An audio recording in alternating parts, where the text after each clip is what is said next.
हरिओम. अमृतानुभव. योगदास श्री जय गणेश जोशी यांचे प्रवचन. अध्याय 3. वाचारुणोत्तीर्ण. ओवी क्रमांक 20. ज्ञाने श्लाघतू आहे, तै ज्ञानपण धाडिले वाये. दीप वाचोनी दिवा लाहे, तै आंग भुललाची की. अर्थात आत्मज्ञानी ज्ञानाने आनंदी होत असेल तर तो आपले मूलभूत स्वरूप विसरला की काय?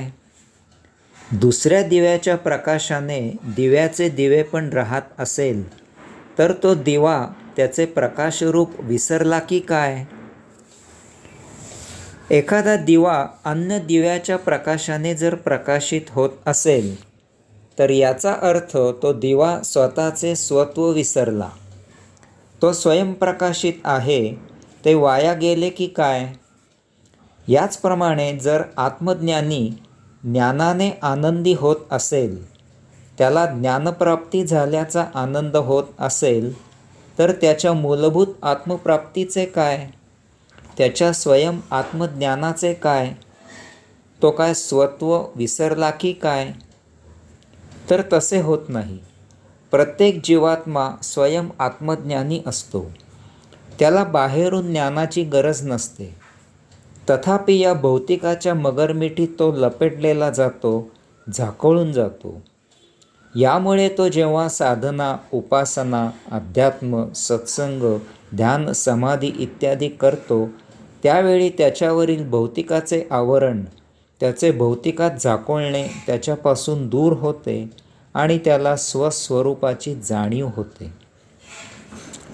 सूर्य ढगांनी झाकला जातो याचा अर्थ त्याचे स्वयं प्रकाशरूप नष्ट झाले असे नाही. वारा येतो आणि ढग दूर होतात आणि त्यामागे झाकला गेलेला सूर्य जसा होता तसाच असतो. त्याच्यात त्या तात्पुरत्या ढगांमुळे काहीही गौणत्व आलेले नसते.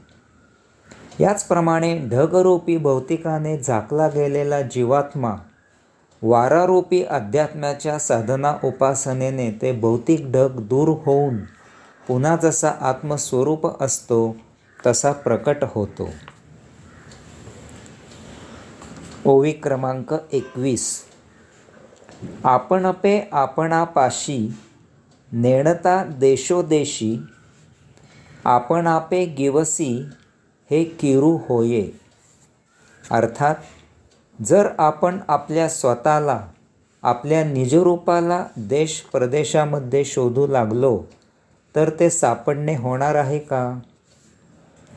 माऊली म्हणतात की जर एखादा स्वतःच्याच निजरूपाला देश प्रदेशात शोधू लागला तर त्याला त्यात यश येईल का? अर्थातच नाही. कारण असे कसे होईल? जे मुळातच बाह्यभागी नाही, त्याला कितीही बाह्यभागी शोधले तरी तो सापडणे शक्य नाही. आपले निजस्वरूप आपल्या पाशीच आहे, त्याला शोधायची गरजच नाही. काखेत कळसा आणि गावाला वळसा असे म्हणतात तसे होईल. याचा अर्थ आपण आपले निजस्वरूप बाहेर कोठेही शोधायचे नसून आपल्या निजस्वरूपाची फक्त आपल्याला जाणीव यायची आहे. कारण या भौतिकाच्या भोगापवर्गतेत आपल्याला आपल्याच निजस्वरूपाचा तात्पुरता विसर झाला आहे. बस याची आठवण होण्यासाठी बाह्यभागी केंद्रित झालेले आपले लक्ष अंतस्भागी एकचित्त होणे गरजेचे आहे. यासाठी साधना, उपासना, अध्यात्म, सत्संग, ध्यान, समाधी इत्यादी उपाय आहेत. यासाठी सद्गुरूचा उपदेश उपयुक्त आहे. ओवी क्रमांक 22. परी बहुता का दिया, आपणापे आठवलिया, म्हणे मी यया कैसा रिझो. अर्थात अनेक कालावधीनंतर एखाद्याला स्वतःचाच शोध घ्यायची बुद्धी झाली आणि त्याला तो स्वतःतच सापडला तर यात आनंद मानण्यासारखे काय आहे? ओवी क्रमांक 23.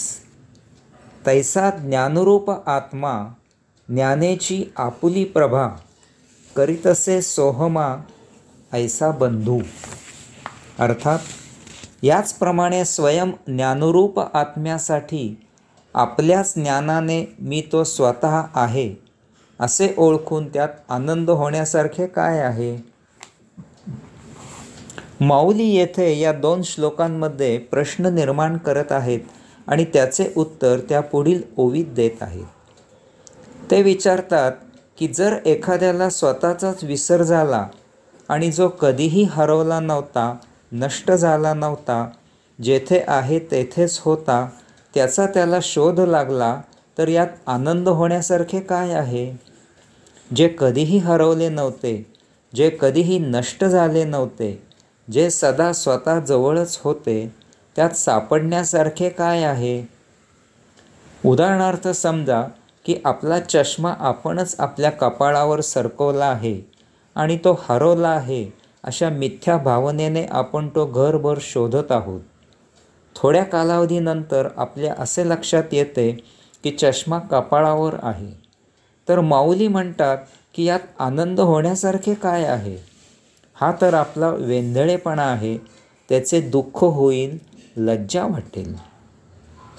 याचप्रमाणे ते विचारतात की आपण स्वतः आत्मांश आहोत आणि या भौतिकाच्या नादी लागून त्याचा आपल्याला जर विसर झाला असेल आणि एक दिवस जर आपण आत्म्याचा शोध घेऊ लागल्यावर असे लक्षात आले की आपण जे शोध घेणारे आहोत तोच तो शोध आपण स्वतः आहोत, आपणच स्वतः आत्मा आहोत, तर यात आनंद होण्यासारखे काय आहे.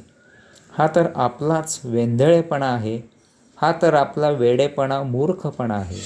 वास्तवात याची आपल्याला लज्जा वाटायला हवी. हरिओम.